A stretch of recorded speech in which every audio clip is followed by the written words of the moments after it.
കപ്പൽ കടലിലെ വെള്ളത്തിലൂടെ കടന്നു പോകേണ്ടതാണ്. തിരകളെയും ആഴങ്ങളെയും അകറ്റി അതിൽ ലക്ഷ്യസ്ഥാനത്ത് എത്തേണ്ടതാണ്.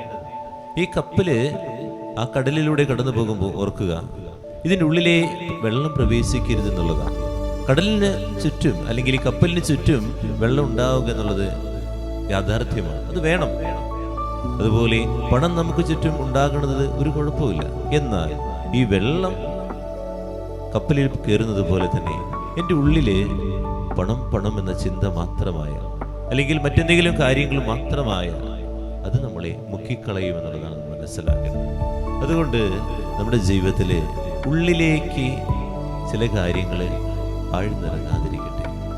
നമ്മളെ നശിപ്പിക്കുന്ന ഇത്തിക്കണ്ണികൾ നമ്മുടെ ഉള്ളിലേക്ക് ഇറങ്ങരുത് എന്നുള്ളതാണ് യേശുനാഥൻ പറയുന്നത്. ഈ നോമ്പ് കാലഘട്ടത്തിൽ ദൈവത്തേക്കാൾ പ്രധാനപ്പെട്ടതായിട്ട് എൻ്റെ ഉള്ളിലെ നശിപ്പിക്കുന്ന ഇത്തിക്കണ്ണികൾ എന്തെങ്കിലും ഉണ്ടോ എന്ന് ആത്മശോധന ചെയ്ത് നോക്കാം.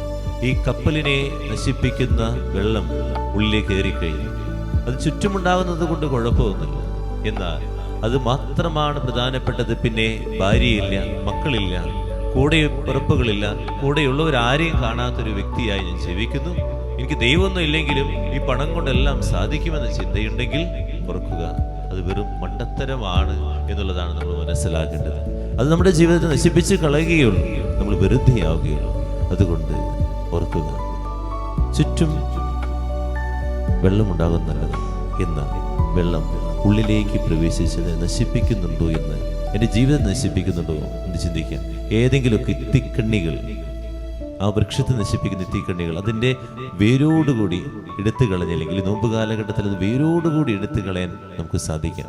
സീരിയലാകാം, സിനിമയാകാം, മൊബൈൽ ഫോണാകാം, സ്വർണം, അല്ലെങ്കിൽ നമ്മുടെ ജീവിതത്തിൽ ചിന്തിച്ചു നോക്കുക, ഏതാണ് എൻ്റെ ഇത്തിക്കണ്ണി എന്നുള്ളത്.